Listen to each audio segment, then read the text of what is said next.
Okay, it's going to be a review of the Royal Rumble 2004. So this will be the last classic Rumble review for this year. So we'll wrap it up with 2004. This is my personal favorite Royal Rumble event. It was just such an awesome moment at the end of the show. I just have great memories. It's especially at that time. It was just one of the biggest moments ever in a lot of different ways. But yeah, this is from Philadelphia once again. And this Rumble came off a lot better than some of the other Philadelphia disasters in recent memory. But yeah, 17,000 in attendance. Pay-per-view did 582,000 buys. I think it did very well. This is not quite the monster number that 2002 was, but a lot higher than a little bit higher than the 2003 number. But, what you'll notice, though, is that the Royal Rumble is consistently the second, highest grossing pay-per-view of the year from a pay-per-view buy rate standpoint. I mean, SummerSlam doesn't even come close. So in a lot of ways, I just think with the Rumble, there's just a lot of excitement. I just think there's so much anticipation around this time. I'm actually a bigger fan of SummerSlam because it's more of a wrestling supercard. But I think in the moment, though, the Rumble just brings a little bit more anticipation and excitement because of the unpredictability and just the way they structure the match. But yeah, so let's go right down to it. First match of the night, we got Evolution of Batista and Ric Flair. Flair actually does not come out with the robe on. So it definitely looks a little bit weird. And they take on the Dudleys in a tables match for the tag team championships. So, the Dudleys are familiar wrestling tables matches at the Rumble. So not quite as memorable as the 2000 match against the Hardys. I was not a big fan of this. I thought this felt rushed. This didn't even feel like a Raw match. I thought Batista's promo was a little bit forced. It was just a little bit tough to listen to. Flair took some nasty bumps here. The fans were really into the Dudleys, so that was kind of like the bright spot. But Batista actually hits the Batista bomb through the table, so kind of Evolution getting the dominant victory there. And then the coach came out. So coach is cutting this, crazy promo. I did not think it came off great. And Flair basically had to save the segment, so we move on from there. But one of the things you notice about the show is what really helped it were the backstage segments. Cena was in the Michelin Ness Tug McGraw Philadelphia Phillies jersey, paid tribute to him, and cut a great battle rap. It was interrupted by Rob Van Dam. I thought that was a great promo. Evolution interrupted Chris Benoit. So Flair was awesome here. This is one of the best promos Flair's ever delivered in the WWE. And it basically said that to Benoit, like, you always come second. It just always slips away, and really gets you ready for the Benoit Rumble victory. And Benoit got really emotional during the promo. His facial expression really made the promo work. So yeah, I love the Flair promo, where he's popping champagne in Benoit's face.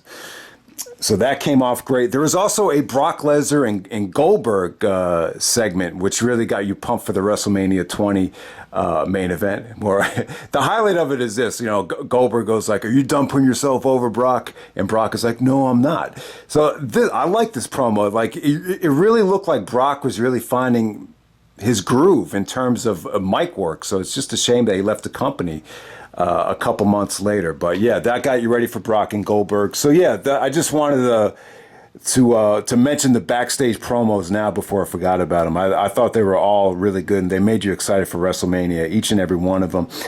Okay, so next up you got Rey Mysterio, the Cruiserweight champion, taking on Jamie Noble, coming out there with Nydia. This is when Nydia was selling the fact that she was blind. So if you don't remember Nydia, she actually won the first Tough Enough with Maven. I think at the time they had to pick a male and a female.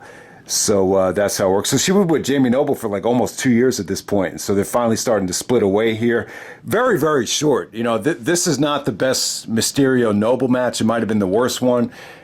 Disrespectfully only gave this thing about 3 minutes.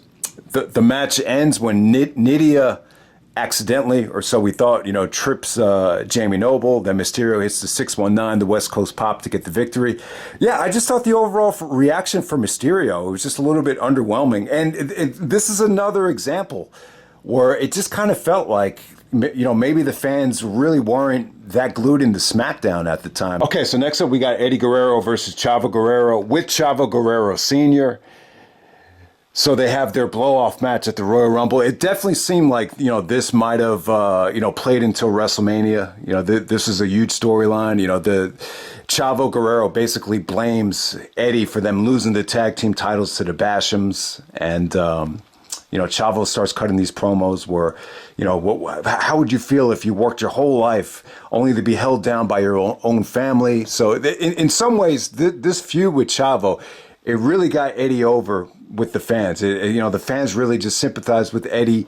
Chavo just came off really controlling, really demeaning, really hateable. Like it just, Chavo really proved in this feud that he just wasn't likable. And in some ways, he always was a natural heel. And I don't think Chavo ever felt comfortable, being babyface after, how personal this feud got. So yeah, there were rumors that Eddie was in play to win the Royal Rumble. It was definitely a possibility, but they decided to go with Eddie and Chavo at the Rumble and not even have Eddie participate in the Rumble. Eddie Guerrero would actually win a SmackDown Royal Rumble to get a title shot at Brock Lesnar at No Way Out. But this match right here, I gotta say, it was quite underwhelming, and in some ways, I kind of found it depressing watching this. I don't know what it was. I felt like the fans really didn't. The fans at this Rumble pay-per-view, I don't know if they weren't watching SmackDown. It doesn't capture how Eddie was connecting with the fans at the time. It just doesn't, for whatever reason. I don't know if it has to do with the way the match was structured. It was structured very weirdly. It just had a slow pace to it. Eddie was very aggressive. It was more of a brawl. Eddie hit the Three Amigos in the Frog Splash, and then, basically trying to show how emotional and how frustrated he was. So he tied up Chavo Guerrero Sr. on the rope with the tie, and then he started punching Chavo. It just came off a little bit forced. It just didn't come off, I think, how they envisioned. And Eddie just looked a little bit stressed here. Like he looked like he just had a lot of pressure on him. And just the way Eddie looked here, like I just felt bad for him. I just felt like, man, he was just so before his time. I just wish Eddie had come along at a time where, like with CM Punk and Daniel Bryan, a time where you just didn't have that much pressure, being a smaller guy like him. But yeah, Eddie had a great year though. Let's not forget, going into No Way Out 2004, it was just such a magical moment. But I'm just saying that this thing with Chavo here at the Rumble, it just wasn't indicative of how, special Eddie was in 2004. But hey, from a bright spot, he got his revenge on Chavo, and we just move on. It just kind of like, Eddie was able to move on to the, bigger and better things. And that was, Brock Lesnar and Kurt Angle for the WWE Championship, going into WrestleMania. So it accomplished that. So we move on from there. Next up, we got Brock Lesnar taking on Hardcore Holly. Ain't that right, Hardcore, for the WWE Championship here. And yeah, really, really weird stuff here. The reaction to this match was not good. A lot of people just felt like, what was the point of that? They had been building this thing up for so long. And, the match just kind of felt like it wasn't important. It felt a little bit rushed. But looking back on it, I was glad that they did this, though. I think people just look at how much they invested in this feud. And they just felt, because the match was so short, like it just felt like it didn't mean anything. But at the same time, I liked it, though. I liked the fact that they made Brock look strong. I liked the fact that, Hardcore Holly was just a filler opponent here, because I was never a huge Hardcore Holly fan, and I thought it was great stuff, for the amount of time it lasted. But the bottom line is, the backstory is, there was an incident on SmackDown in September of 2002 where Brock actually powerbombed Holly, and I guess something went wrong, and Holly had to get neck surgery. So Holly comes back with a vengeance, and he's targeting Brock Lesnar. He's like, Brock, you broke my neck. Now I'm going to break you. So you had that going on for like over a month on SmackDown with, Hardcore Holly, trying to set up this match at the Rumble. And, the stuff that they did was good. Holly actually got some offense in. He did hit the Alabama Slammer.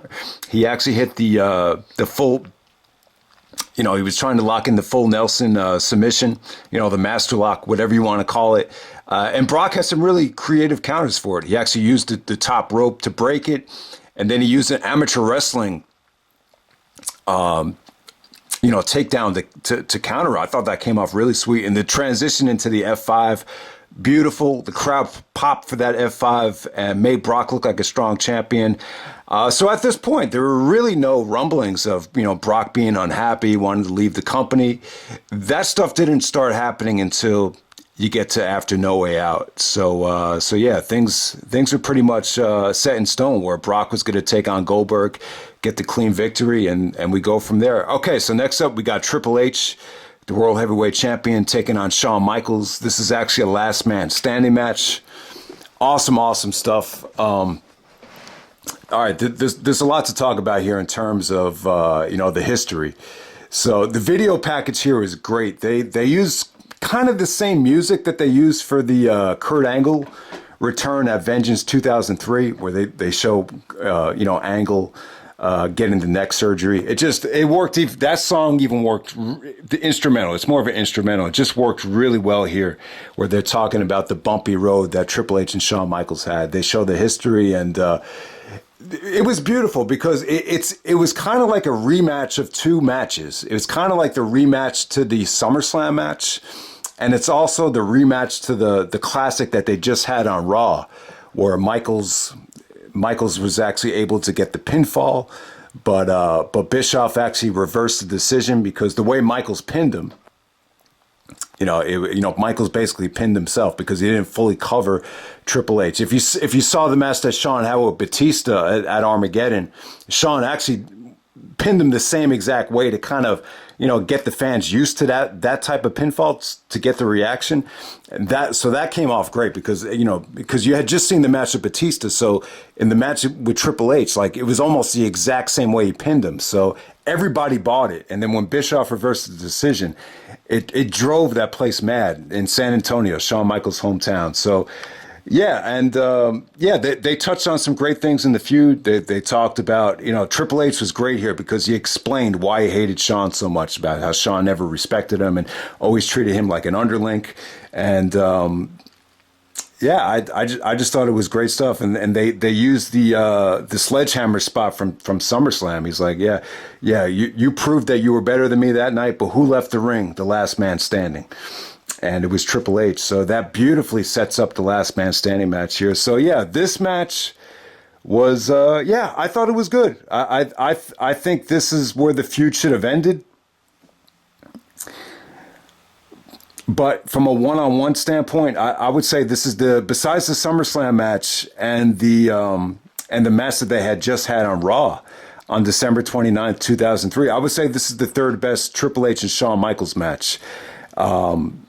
I believe at this time, like the fans were just dying to see Triple H lose the belt. Michaels was like 1 second away, and the fans just really wanted it. So yeah, I thought with this actual last man standing match, what really stood out here was just how it was pretty slow paced. It really was. I wouldn't say the pace was as fast or as entertaining as the fully loaded match that Triple H had with Jericho. I believe at this time, Triple H was having a tough time, staying healthy. There was a lot of people were very critical of him, like Kevin Nash, and I think even the Ultimate Warrior were a little bit baffled at Triple H's physique. I think Nash actually says something like he never saw Triple H look that soft in a really long time. So Michaels was able to have this last man standing match in a way where it didn't go at a crazy pace, but every time Michaels made a transition or it was time for a big spot, Michaels was able to execute it in a way to keep everybody engaged. So that's what really stood out about the match from, Michaels' standpoint. But yeah, they did some great stuff here. There was a beautiful crossbody from Michaels where he's trying to do a springboard crossbody off the middle rope through the announce table, and he totally misses Triple H and gets all bloody. And so yeah, so the blood was just, fuming out of Michaels here. And then eventually during the match, there was actually, there wasn't like a lot of weapons. Like they didn't really try to go into overkill mode with the weapons like they did in the Hell in a Cell match. But, they did check out a steel chair. Triple H really worked over Michaels' back. Michaels put him in the figure four. So, yeah, they did some really, really good work here. And then, Michaels was able to counter the chair shot into a slingshot on the ring post, and he clocks, Triple H with the steel chair. So once again, Triple H is, the blood is flowing out of him like crazy. And so, yeah, very, very bloody stuff. And some of the transitions into the pedigree, and then the ending with, Shawn, just barely getting the super kick into Triple H's face out of nowhere, was just really good theater, really, really, really well done. And the crowd hated the finish, but at the same time, the finish here is what really put it over the top. You wanted to get that reaction of the fans just booing the crap out of Triple H as they're wheeling him, to the locker room on the stretcher, with Evolution, and they put the belt right on him while he's all bloodied, and then they try to take Shawn out of the arena with the stretcher, and then Shawn refuses to be stretchered out of the arena. So yeah, really, really good storytelling there. And then, there's a DVD extra where both Triple H and Shawn Michaels are right next to each other getting stitched up. And they're in such, pain, and they're so bloody and they're so screwed up that they don't even acknowledge each other. So I thought that was pretty funny. But yeah, this was great stuff. It was really, with what they were going to do at WrestleMania, this was definitely the way to go. Shawn Michaels was on the verge of finally ending this feud with Triple H, but he's still just 1 second away. And Benoit comes in and kind of interrupts Shawn Michaels' plan. And so I loved it. It definitely made sense to do the triple threat at WrestleMania. And I wouldn't say it was the best last man standing match that there's ever been. I would actually prefer the Cena Umaga over this. I would even prefer some of Triple H's other last man standing matches over this, but this still holds up, and I would definitely say this is this is actually one of the better Triple H and Shawn Michaels matches, because it didn't go into overkill mode, the way their Armageddon match did or the way their Hell in a Cell match did. Okay, so before we get to the Royal Rumble, we got a segment featuring Paul Heyman, Eric Bischoff, the two general managers of SmackDown and Raw. And they get interrupted by Stone Cold Steve Austin on the ATV, the four-wheeler. And Austin stuns both of them with beer. And yeah, kind of a fun little segment until you get to the Royal Rumble. So for the Rumble, they really built up Chris Benoit quite nicely here. He was feuding with Paul Heyman. Heyman actually, agreed to let him enter the Rumble only if it was at the number one spot. You actually had Cena feuding with Heyman as well. I believe Cena did something on SmackDown where he put a bar of soap down Heyman's mouth. So you had that going on there. So yeah, it definitely looked like Benoit or Cena were being pushed to win the Rumble from the SmackDown side. I thought it was legit that Cena might win this thing. He was on the poster. He was catching on as a babyface. I was actually, as a Benoit fan, I was really worried that they were going to go with Cena in that situation. And there were probably rumors that Cena was going to make the jump to Raw instead of Benoit. But ultimately, they went with Chris Benoit. But yeah, other than those two guys, Goldberg was a serious threat, and Kurt Angle as well. Kurt Angle was dedicating or guaranteed victory. And Angle was going to be in the championship match at WrestleMania anyway. So, yeah, it was. I think Angle was definitely a threat. But, yeah, those are probably the main 4 or 5 guys that were, considered, the favorites going in, along with Randy Orton. So we start off the Rumble with Chris Benoit and Randy Orton, kind of a prelude to the SummerSlam main event. Their match at SummerSlam may be one of the most meaningful world title changes ever. But yeah, it was kind of, with Benoit and Orton starting this thing, it was kind of like Raw versus SmackDown. Two guys you never really saw go at it yet. Finally got the touch. So they pretty much dominate the match for the first half hour. I mean, just good stuff between them. Yeah, I thought, they've always had great chemistry. In some ways, I might say this is Randy Orton's best performance in a Royal Rumble. Even though he's won the thing two different times, I would say this is probably, his most impressive performance. I think 2004 was Orton's, best year still. But, the funny thing is, you got Orton, who's a two-time winner. Cena's a two-time winner. Edge is a two-time winner. Triple H is a two-time winner. It's just like, if you had to put money on it, out of those guys that have already won it twice, who would you put your money on to win it a third time? I mean, you would think it's Orton, because Orton's still like the only, full-time competitor. Edge just won it last year, so you probably say no to that.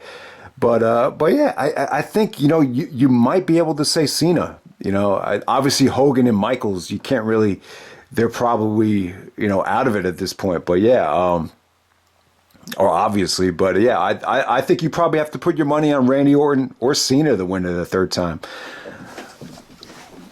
But that's just something to think about there. So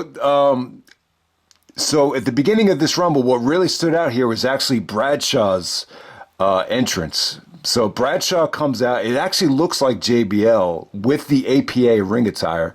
So yeah, he was looking good at first, clotheslining the crap out of everybody. And then Chris Benoit counters the clothesline from hell to eliminate him. So at the time, I think they knew they wanted to do something different with Bradshaw, but it seems to me like they didn't really know yet. So yeah, Farouk wasn't in the Rumble, so they definitely had to do something different with him. But yeah, beginning of the Rumble, you saw Matt Morgan actually eliminate the Hurricane. That was definitely a memorable elimination. Booker T and Scott Steiner rekindled their WCW stuff. Matt Hardy looked in the best shape of his career, but he actually got eliminated by Rene Dupree. So Rene comes out, does the French tickler. Rikishi kind of got a lousy reaction here. I just think with Rikishi, I don't think he really ever recovered from that heel turn where he was the one that ran down Austin. I don't know if that kind of proves that Austin's just so over that, whoever turned on him was gonna, never gonna recover from it. But yeah, trying to think about some of these, what really stood out here. Okay, Kane. Okay, so when Kane came out, Kane looked in great shape here. This was probably the highlight of Kane's career, this 03 to early 04, where he's going to WrestleMania against Undertaker. So before Spike Dudley comes out, Undertaker's music hits and Kane looks paranoid. He's like, "No, I buried you. And then Booker T eliminates Kane. Then Spike Dudley comes out and Kane takes his frustration out on Spike Dudley, gives him a choke slam on the steel ramp. So Spike Dudley never gets eliminated. That looked like a nasty bump right there. So we'll move on from there. I would definitely say this. In the middle of the Rumble, like when A-Train came out, Shelton Benjamin came out, some of the eliminations were just a little abrupt. Like there's just a lot going on. And some shots, the cameras didn't really pick up a lot of the eliminations from Orton and Benoit. But yeah, Ernest the Cat Miller was definitely a highlight. I just remember that kind of lightened up the mood of the Rumble when he came out. So Kurt Angle actually comes out at number 19 to a monstrous pop, and the fans are just chanting, "You suck," every step of the way. Yeah, Benoit and Angle went at it really hard here. I mean, the stuff that they did was awesome. So it really would have been cool for this Rumble to come down to Benoit and Angle because of that classic they had at Rumble 2003. And, that'd be pretty cool if they had ended the Rumble of 2004. But yeah, when Angle came out, Benoit was chopping him like he's the one that just came out. It was just so intense. Yeah, Benoit and Angle just had a mutual agreement just to hit each other as hard as possible. So yeah, you could just tell, especially here in the Rumble 2004, the level of competition and the level of aggression between them was just, on a different level. It was just really, really good stuff. Okay, so at number 21, it was actually Mick Foley, the surprise entrance. So Test actually gets taken out, and then Austin's yelling at somebody. He's like, "That's my number 21 entrant. All right, you son of a bitch, get your ass to the ring." So he's yelling at somebody, and it ended up being Foley. So Foley comes out, attacks Orton. Orton's like exhausted at this point, so Foley takes advantage of Randy Orton. And so Foley and Orton have this great brawl, leading up to their, WrestleMania match and their match at Backlash. So, yeah, the Foley entrance came off really well, and they really built it up quite nicely. They had Jerry Lawler on Raw, and then I believe Jim Ross on at the Rumble saying if Foley doesn't show up, then I guess he's a coward. You know, he was reluctantly saying, well, yeah, I guess he's a coward. So they have that whole thing going on where Foley proves that he had enough guts to face Orton. So it was good stuff because, you know, they did something different with Foley where he was walking out on the fight from Randy Orton. And yeah, even Bischoff said that was some of the best storytelling that they had done in years at that point. So yeah, the end of the Rumble was, this was really good stuff, man. So Christian comes out at 22. Jericho comes out at 25. So Christian and Jericho are working together here at this time. But secretly behind Jericho's back, Christian is talking shit to Trish about Jericho. Ultimately, Jericho backdrops Christian out of the Rumble. So yeah, for the second Rumble in a row, Jericho eliminates Christian to build tension for their WrestleMania match. So yeah, when Jericho came out, he definitely changed his look here. You hadn't seen Jericho in a couple weeks at this point. So this is Jericho's first look as like babyface. Jericho hadn't been in babyface since the Invasion. So he definitely changed his look here for this babyface turn. You finally got to see it at the Rumble. That's the point I'm trying to make about that. So yeah, the end of this thing, you had a lot of great talent. You had Kurt Angle, you had Benoit, you had Jericho, you had Cena, you had Rob Van Dam, and then you had Big Show. Yeah, so Big Show was really dominant here. This is one of the best nights I think Big Show's ever had, without a doubt. So when Goldberg came out, Goldberg is spearing the crap out of everybody. So Goldberg actually comes out at number 30. And then eventually Brock comes out and F5s him. It got a monstrous pop. I was jumping up and down at that time when Brock came out. But when Goldberg gets frustrated, starts yelling at Brock, he's like, "You son of a bitch, you're next." So he takes his eye off of Angle. So Angle dumps Goldberg out of the ring. When Angle eliminated Goldberg, I was doing the Jordan from '89 fist pump. I was jumping up and down. So yeah, that was definitely, you know, a mark out moment, seeing Kurt Angle eliminate Goldberg, because I thought Goldberg might win. I thought, you know, who knows? At the time, you thought maybe Goldberg and Brock was going to be for the championship. You just didn't know how that was going to play out. But yeah. Very unpredictable. I think this Rumble was really unpredictable at the time. You know, there were reports that Benoit was going to win, but my mentality was, you know, I'll believe it when I see it, because I've always felt like, especially up to this point, you know, Benoit had always gotten the short end of the stick, if you know what I'm saying. Okay, so really, really cool stuff. They, you know, all these guys at the end of the Rumble. You know, Cena comes out at 28, Van Dam, Jericho, Angle, Benoit, they're all trying to, you know, work together. Angle's trying to captain everybody. He's like, all right, let's work together. Let's take out Big Show. And, you know, right as they're like ganging up on Big Show, you could clearly hear Big Show yell, okay, Cena's next and then RVD. Is it Cena and then RVD? So, you know, if you listen closely, you could definitely hear Big Show yelling that. So that's just an interesting side note. But yeah, man, that's you know, so Big Show broke that up. Then you know when Cena got eliminated, though, it looked like Cena almost broke his ankle. He just landed really bad on the ankle, and there was a rumor that the ankle injury was so bad that Cena might break his streak of going to the gym for 15 years in a row without a day off. But I believe the reports were that Cena did make it to the gym. But yeah, kind of an underwhelming performance for Cena. You know, the highlight was actually the you know, bringing Nunzio back into the ring after he was trying to stay at ringside the whole time.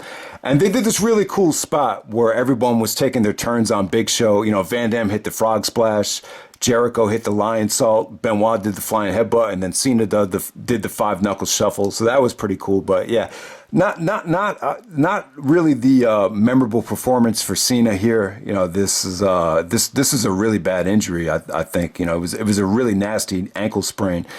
But yeah, ultimately it came down to Angle. Let me see. Jericho was actually eliminated by Big Show. So it came down to Angle, Big Show, and Benoit.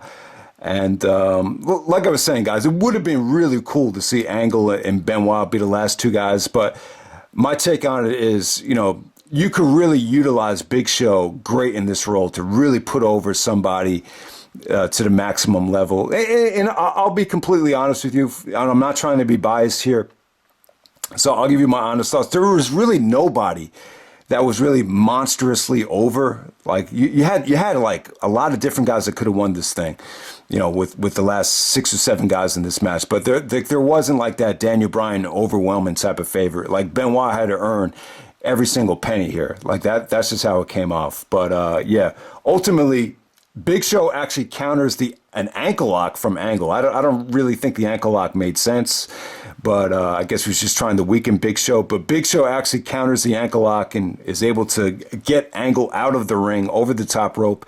Angle's throwing a fit, a temper tantrum. He's really pissed off. So it comes down to Benoit and Big Show. Big Show's trash talking Benoit. He's like, "It's all over, Benoit. It's all over." He's about to gorilla press him. And then Benoit actually gets him in a headlock and is able to suplex him out of the ring very slowly. And I got to give Big Show credit. This looked really dangerous. Like if Benoit let go of that headlock as he's suplexing him over the ring and back into the ring, Big Show, 500 pounds, could have landed right on his head. But, he was very, this just shows you how strong Benoit is. And it put over Benoit huge because, you had 7 guys trying to eliminate Big Show and they weren't able to do it. But Benoit by himself, was able to, find a way to just lock on that hold and, get him over the top rope. And it came off great. This was definitely a great moment. Benoit was able to go number 1, last the whole entire Rumble, over an hour. I believe not quite as long as Flair, but he actually was in this thing a lot longer than Shawn Michaels. Remember, the Shawn Michaels win was a much shorter Rumble. I would say that the Shawn Michaels performance is a little bit more memorable because of how he was able to, almost get eliminated with just 1 foot and then bounce back into the ring. This Benoit performance is just, he just worked his ass off. And in some ways is probably the hardest fought Rumble victory ever. I mean, it really is. It lasted the whole hour. Probably not as entertaining as the Flair Rumble, but I would say it's right up there. It's my personal favorite. I know some people are going to, the Flair stuff is going to age better for obvious reasons, but yeah, let's not take anything away from Benoit. Daniel Bryan never had a Rumble victory this, Daniel Bryan never won the Royal Rumble, but, and he was never allowed to, deliver like Benoit did here. So it's kind of unfair to compare the two. But it just kind of got me thinking, like, if I were to pick either Chris Benoit or Bryan Danielson in the WWE, whose work did I enjoy more? It's probably Chris Benoit. I felt like Benoit was allowed to be himself in the WWE while, Daniel Bryan really wasn't, if that makes any sense. I just think it's a different time, different era type of thing. But yeah, I really do enjoy, Benoit's work in WWE. It always seemed to me like it just had such a serious tone to it. And so this was definitely a great moment to see Benoit go win the Royal Rumble and jump over the Raw the very next night. It would have been cool to see Benoit versus Lesnar, but because of the Goldberg stuff and the Eddie stuff, you understand why it didn't happen. And I'll always be very thankful that, it's coming out now that Triple H really wanted Benoit on Raw to really, elevate the level of quality of matches. And I just think Benoit was great for Triple H because he was able to, have slow-paced matches that were safe but still crisp and engaging and sharp. And I think that's why they did it. So, yeah. And it's kind of funny when you look at Triple H dominating the world title scene and Shawn Michaels being okay with it. I would just say that I don't think Shawn ever really viewed Triple H as a threat. It always seemed to me like Triple H had no problem saying that, Michaels was, the greatest of all time or the best performer of all time. Brett really was never willing to do that for Shawn. Brett was always like, I'm the best there ever was, the best there is. But it always seemed to me like for as good as Triple H was, like he never would, promote himself above Shawn as like a better worker. So that's how I would kind of explain, Shawn Michaels being okay with, Triple H dominating the championship picture at this time. But yeah, man, bottom line is great Royal Rumble, great moment for Benoit. Like I was talking to my brother about this a couple years ago. And he said that the moment's kind of tainted for him, and he doesn't really, it doesn't, like he can't say that this is his favorite Rumble because of what happened with Chris Benoit. But with me, I kind of look at things differently. Growing up, I've seen firsthand how things could be so good and then just kind of fall apart. I've just been put in positions where I could see things disintegrate before my eyes. So maybe I just look at life differently than some people. So I could always appreciate this for what it's worth. So yeah, it's still a great moment for me. I can completely understand it if some people feel uncomfortable or don't want to celebrate the moment, the way it was at the time. But yeah, the Royal Rumble 2004. Great. The undercard sucked, though. I will definitely say the undercard is very underwhelming. I think Big Red actually said back in the day, like, he wouldn't argue this as a top 20 pay-per-view ever because the undercard was just so, it was very rushed. I mean, that's the bottom line. But the bottom line is you got one of the best last man standing matches of all time. And then you got one of the best Rumble performances and Rumble matches ever. So, the moments at the end of this thing were just great. So that's what really pushed the show over the top for me. So, awesome show from Philadelphia. Hope you guys enjoyed the review, and I'm out. All right.